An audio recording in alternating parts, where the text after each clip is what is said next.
Bonjour à tous, je suis Mojola Oluwa and today I want to read to you a French book that I read when I was in JSS 3. I found it in the house and I just really wanted to read it out loud. It's titled Le Petit Villageois. Le Petit Villageois. It's been a while since I read a French text, like a story or fiction or something, so I'm going to enjoy this and I hope that you do too. So it has 10 chapters, 10 chapitres, and I'm going to be reading all 10 chapters. Very short chapters and will be done in no time. So chapitre 1, Le Petit Villageois. Je m'appelle Bello, je suis un villageois nigérien et mon village s'appelle Angia. J'ai une petite soeur, elle s'appelle Bintou. Moi, j'ai 12 ans, mais elle a 5 ans, donc elle est moins âgée que moi. Mes parents sont des paysans. Mon père est cultivateur tandis que ma mère est commerçante. Elle vend des produits agricoles, surtout des ingrédients comme oignons, tomates et piments. Elle se déplace d'un village à l'autre, sauf le vendredi, quand tout le monde se présente au marché du village. Le champ de mon père n'est pas loin du village. Là, on trouve les ignames, le maïs et le manioc. Je fréquente l'école Sainte-Thérèse. C'est la seule école dans le village. Je suis en 6e et dernière classe. Bientôt, je vais sortir de l'école. Chaque jour après l'école, je rejoins mon père au champ. Mon père travaille beaucoup au champ. Quant à Bintou, elle reste à la maison pour aider ma mère.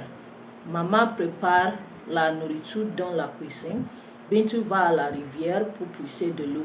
Mes parents nous conseillent d'être très sérieux. Ils détestent le paresseux. Ils nous disent toujours, le travail ne tue pas. Ce qui tue, c'est la paresse.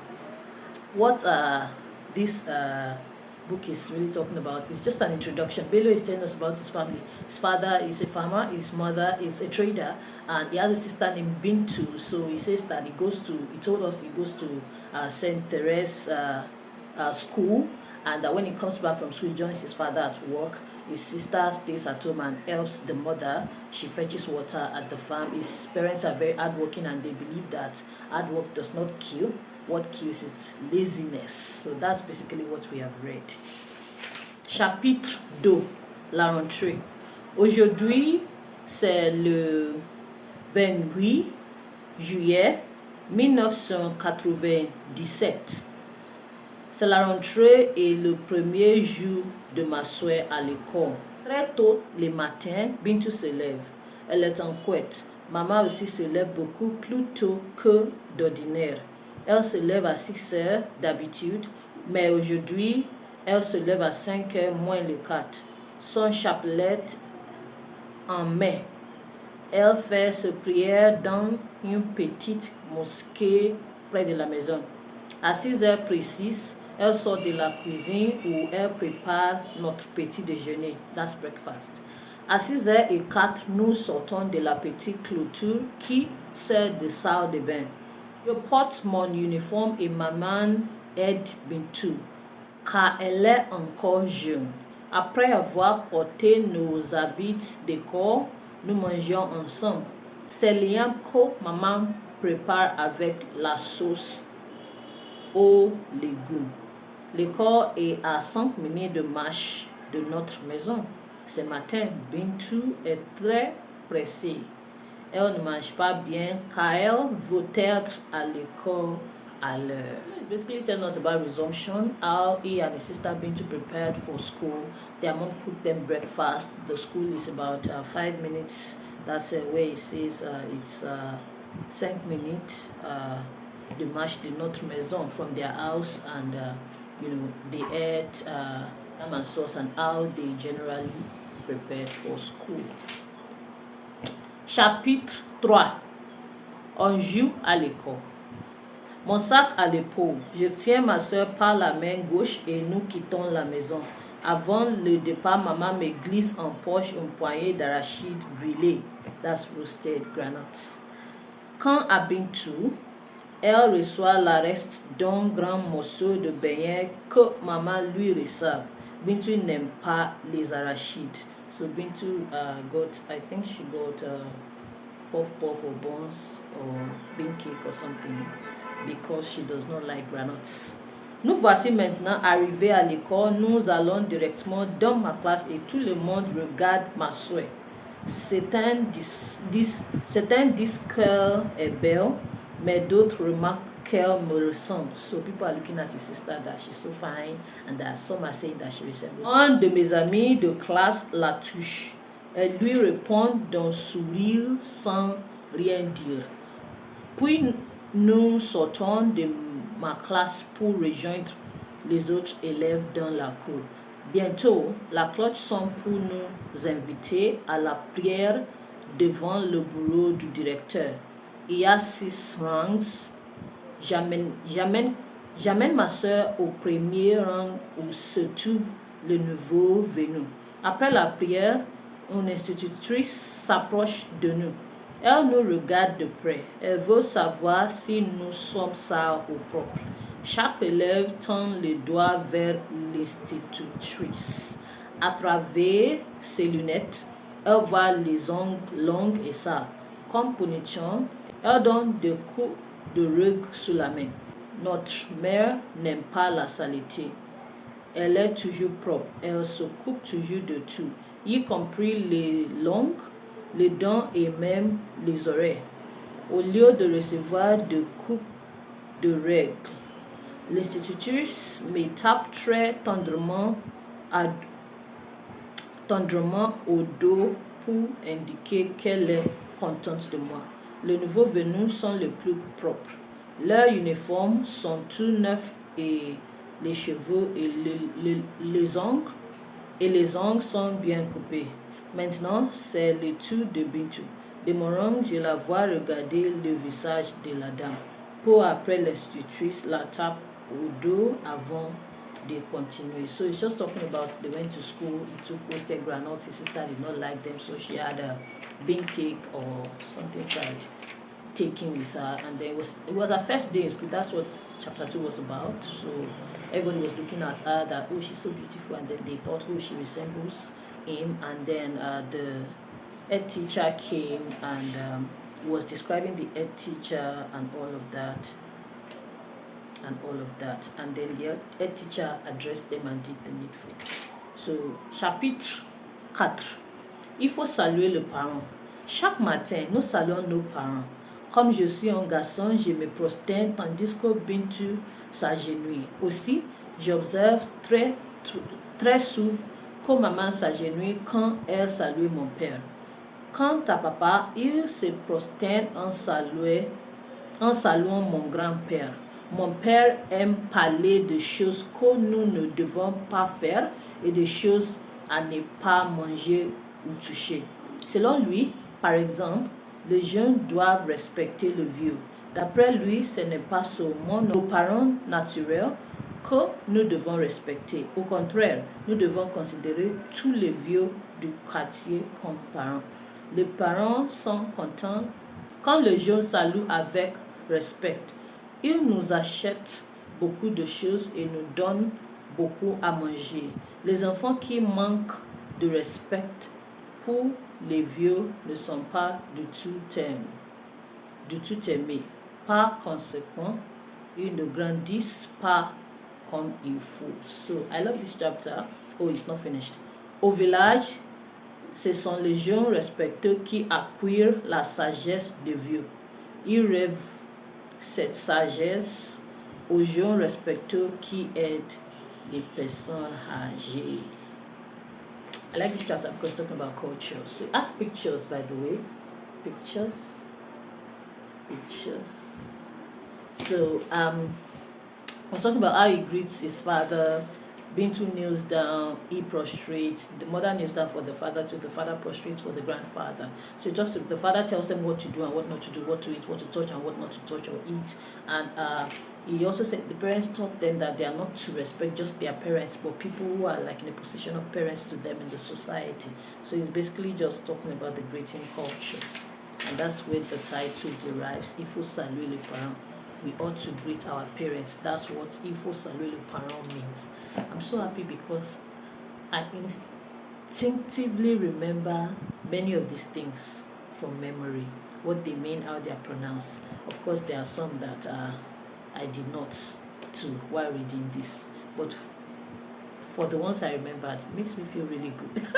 And you can see the way I'm reading it, you can see that in some places I'm pronouncing it in some ways. So you can imagine what I went through in Cotonou the other day. Speak little French like this, they think you understand all the French in the world.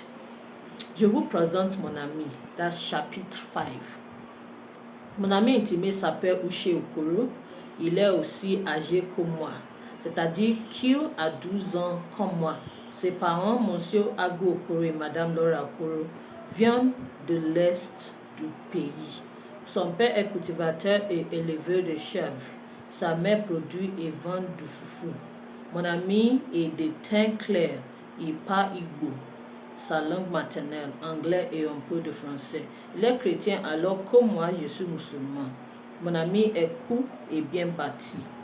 Moi, je suis lancé comme mon père. Mon ami est le plus fort de notre classe. Nous l'appelons Daniel Amokachi parce qu'il ressemble trop à ce footballeur célèbre. À part cela, Uche aime aussi le football. D'ailleurs, il porte le même numéro que Daniel. Chaque fois qu'on joue ensemble, c'est lui qui marque but avant les autres. Plusieurs fois, c'est lui seul qui marque des buts. Tout le monde le respecte à cause de ce coup de ballon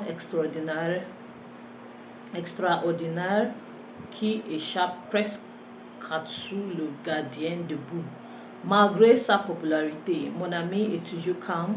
Il n'aime pas se vanter. Au contraire, il suit les conseils de l'entraîneur qui vient à l'école tous les mardis. Certainement, il va devenir un grand joueur. So he's talking to us about his friend there. His friend's name is Uche Okoro.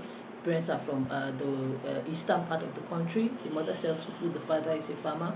Uche resembles Daniel Amokachi, a footballer, and then he plays football very well. So he believes that Uche is going to become a great footballer. So Uche is fair in complexion, and Uche speaks Igbo and French, and some French.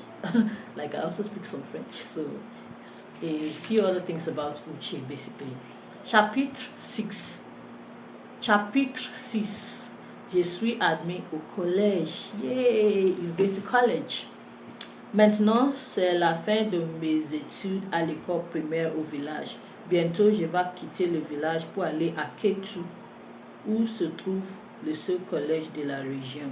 À partir du jour de notre examen d'entrée au collège, je commence à penser à mon départ pour ma nouvelle école. Que puis-je faire? Moi, un peu villageois, que ne connaissons pas sauf notre petit village Adja, comment puis-je me débrouiller dans la circulation dense de la ville?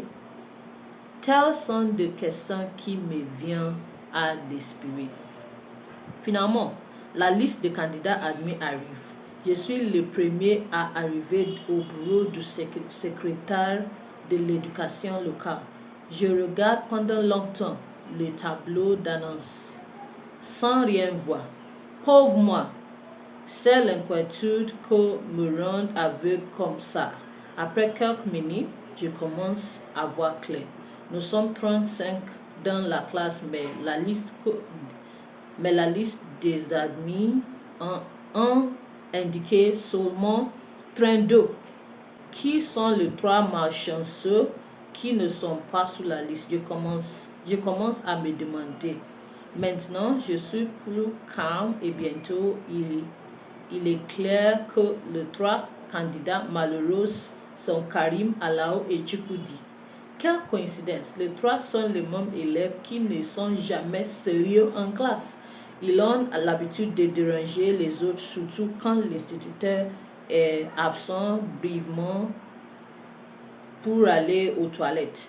Maintenant, les trois doivent redoubler la classe pour se présenter une deuxième fois à l'examen d'entrée au collège. L'instituteur a finalement raison. Je me rappelle bien qu'il leur donne souvent des conseils. Il leur dit de changer leurs mauvaises habitudes s'ils veulent réussir à leur examen. So he's talking about admission to college, how he had to wait for the results, and he was thinking how what will happen to him in college, how he would go and all of that. Then he went to check the results, and he was looking at it, he was looking for the results. So there were 35 in his class, and then only 32 people were admitted, and he realized that the 3 people that were not admitted were those 3 guys that were very unserious in his class that the teacher used to correct and counsel, but they would not listen, so they had to repeat the class and retake the examinations. Chapitre 7. Une séparation douloureuse. J'habite le village depuis ma naissance. Toute ma vie, je connais seulement la maison familiale, l'école et les champs. Je suis donc un vrai villageois. Maintenant, je dois quitter le village où l'on entend les cris mélodieux des oiseaux jour et nuit. Je dois quitter le village où l'on mange toujours à sa faim. Je dois aussi me séparer de mes camarades de jeu avec qui je fuis la brousse à la recherche des escargots pendant la saison de pluie. Mes parents sont illettrés, mais ils s'intéressent beaucoup à mon éducation. C'est pourquoi mon père garde beaucoup d'argent pour financer mes études. Quant à ma mère, elle achète déjà des approvisionnements tels une grande boîte de cacao, du lait, du sucre et des biscuits. Le directeur de l'école conseille aux parents de nous procurer ces choses. D'après lui, nous aurons besoin de ces choses-là dans les dortoirs malgré les 3 repas servis par jour au collège. Et mes livres. Mon père prie Madame Bia, notre voisin, de m'aider à acheter des livres et des cahiers. Elle va à Kétu chaque week-end pour acheter les produits qu'elle ne trouve pas au village. Dans une semaine, je vais quitter le village. Ma soeur Bintou sera la plus touchée. Elle sera la seule à rester à la maison. Depuis sa naissance, je lui porte beaucoup d'affection car nous ne sommes que deux. Ma mère voit d'affection car nous ne sommes que 2. Ma mère veut avoir d'autres enfants, mais en vain. Toujours la journée, Bintou reste avec moi quand je fais mes bagages. Ils sont seulement 2. Il y a un mal pour mes livres et les approvisionnements et une autre pour mes habits.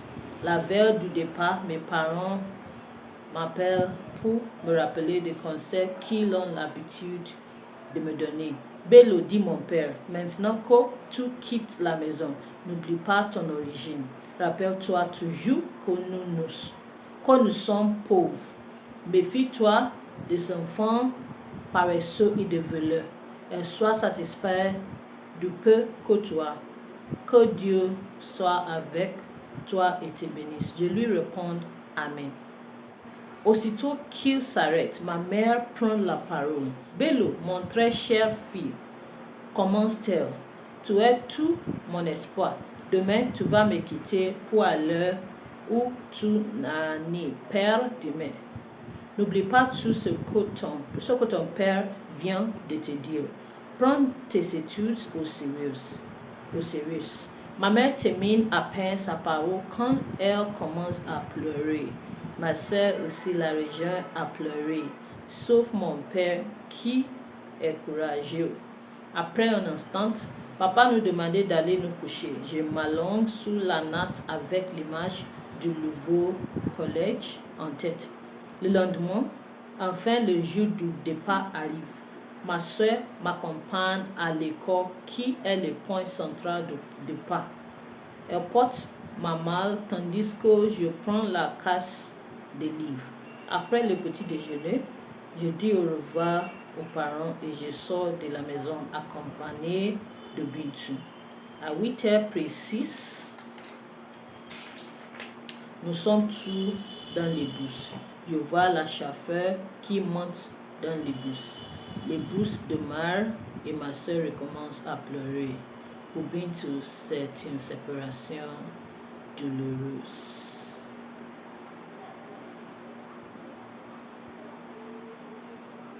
So this chapter is talking about his going to college and how it was a very emotional moment for his family. His parents advised him, this, remember the son of whom you are, don't become lazy, don't join thieves, all those things. And then, it was very emotional for his sister because they've been together since birth. He said that his mother tried to have another baby unsuccessfully.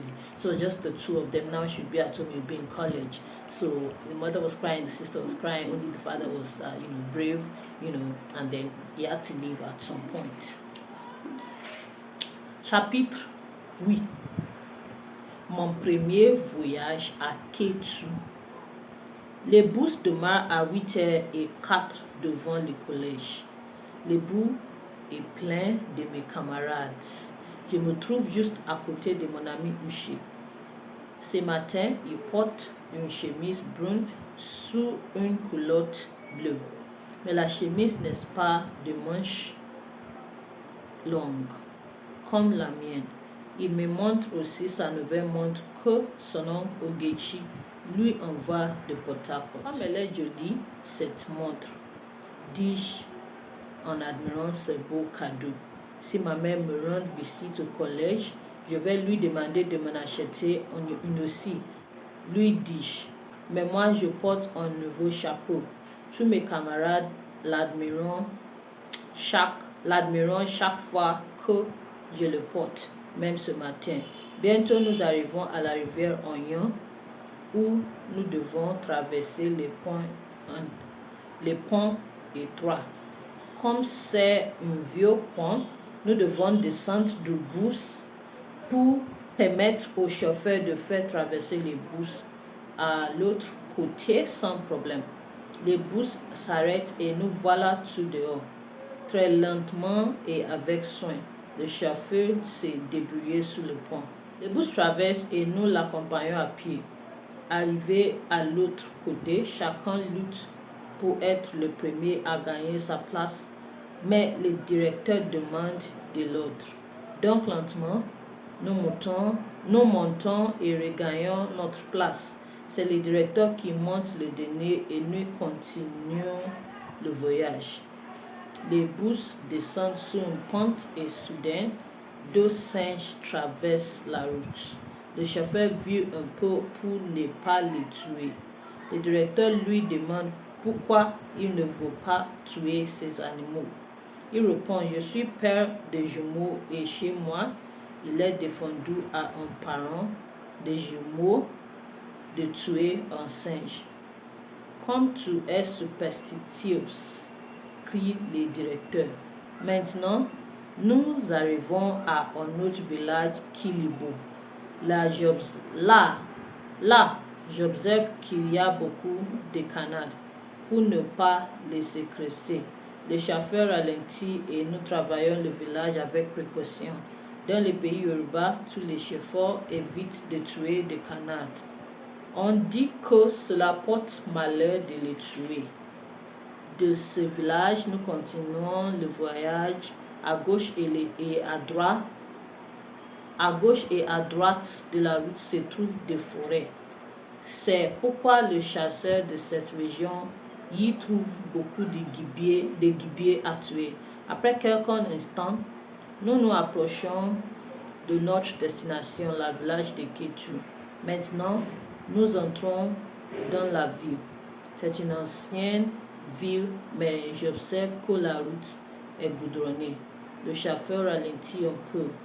Tournez à droite et nous voilà à l'entrée du collège. Uche regarde sa montre et il a 10h moins 5. So this is talking about their trip to the college and things that they encountered on the way. He saw somebody saw someone's bag and said that, oh, they asked their own mother when they visit to buy that kind of bag for them. You know, they met a lot of things on the way. And for instance, there was a time that the driver was trying to avoid an animal because the animal must not be killed, because if it's killed, it's bad luck, you know. So drivers avoid them. And then all the way to college, it talks about superstitions and whatnot. So, chapitre 9.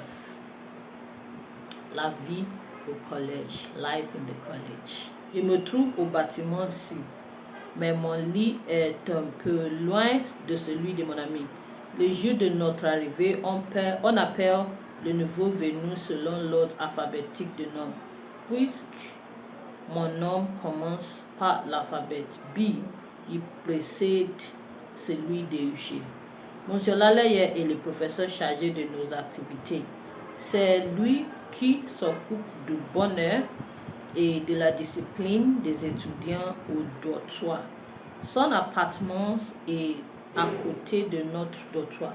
C'est un homme de teint noir, costaud et babou. Chaque matin, il se lève très tôt pour travailler dans son jardin avant d'aller en classe. Il garde aussi la volaille et des lapins. Nous devons nous lever chaque matin à 5h30. Cela fait partie de la discipline du collège. Une fois levé, chaque étudiant fait son lit avant de sortir. Le coupe-coupe en main, chaque étudiant travaille sa portion avant d'aller en classe. Quelquefois, surtout quand l'eau de robinet ne coule pas, nous puissons de l'eau dans les puits près du dortoir. À part les portions individuelles, nous sommes répartis en des petits groupes pour d'autres travaux spéciaux.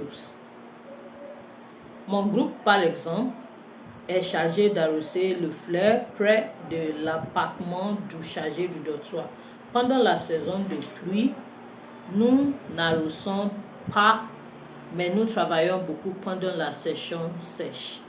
Au début, je n'aime pas me lever si tôt les matins, mais après quelque temps, je m'habituais à cette vie militaire où l'on doit être toujours actif et prêt à travailler.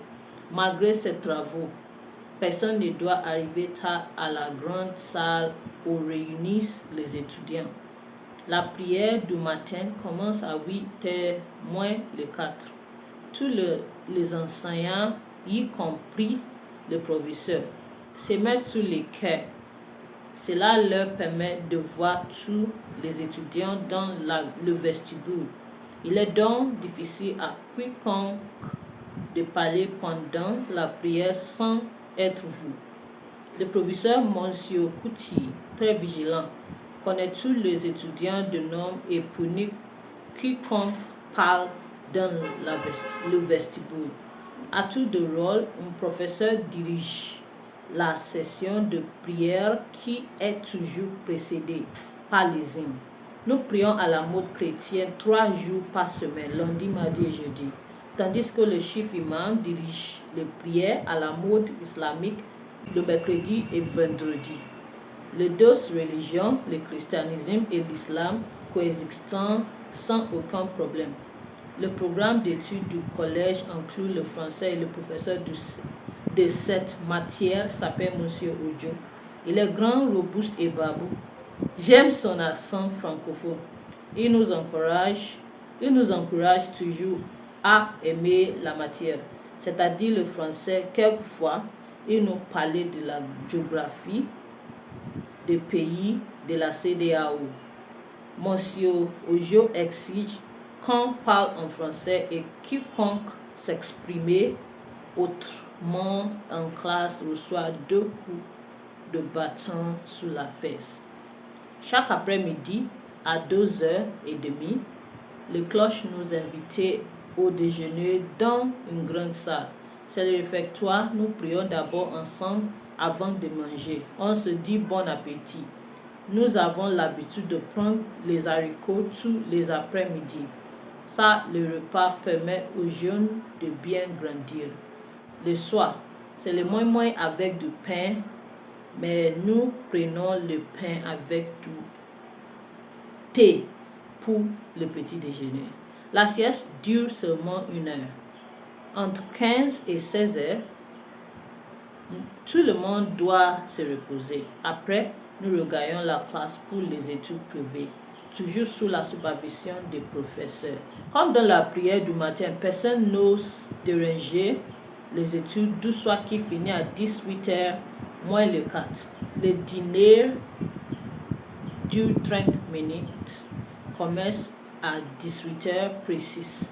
Après le dîner, nous travaillons jusqu'à 20 et 1 heure avant d'aller au lit. So he's just talking about their routine at the college here. Talked about how they cut grass, and they had a group that had to tend to the flowers. He talked about his room, how he was far from his friend Uche's room because it was alphabetical and they were far from each other, Bello, Uche. So he talked about their supervisor, the dormitory, talked about how they eat their breakfast, what they have for dinner, the time they were allowed to rest and the time they had to sleep, lights out and all. And chapitre 10, Bello écrit aux parents. Bello writes a letter to his parents. So, Ketu, le 25 mars 1997. Chers parents, je vous écris cette petite lettre pour vous informer de la condition au collège depuis mon départ. Tout d'abord, comment se porte ma très chère sœur Bintou? Bien, j'espère. J'espère aussi qu'elle s'adapte vite à mon absence. La vie à Ketu est une vie spéciale, pas comme au village où tout est sous calme. Par exemple, à Ketu, il y a beaucoup de véhicules et parfois il y a de l'embouteillage. Avant de traverser la rue, nous regardons à gauche et à droite pour éviter un accident. Très souvent, les véhicules sont pour avertir les piétons, mais les piétons n'écoutent pas. Par conséquent, il y a des accidents quelquefois. Je tiens à vous informer aussi que mes études vont bien. Je ne suis plus un nouveau venu à la vie stricte du dortoir où nous devons nous lever très tôt les matins pour faire nettoyer le dortoir avant de nous préparer pour la classe. Comment se porte la grand-mère? Je lui recommande de manger bien après cette longue période de maladie. Dites à ma soeur de prendre ses études au sérieux et d'arriver à l'école toujours à l'heure. Il faut aussi qu'elle reste toujours propre pour éviter les coups de règles de l'institutrice. Le congé de Pâques va bientôt arriver. À ce moment, je vais rentrer pour revoir tout le monde, surtout Bintou. Après cette longue séparation, mes meilleurs sentiments à tous les membres de l'autre quartier. Votre très cher fille, Bello. So that is the end of the book. So he's just giving his parents updates. There's traffic in the city. There are accidents sometimes. He asked about his sister, asked about his grandmother's health, told them he'll be coming home for Easter, told his sister to study well, and get to school on time, all the time, and whatnot. Just an update, general update. So this is the end of Le Petit Villageois by Niyi Orodiran. Bye for now.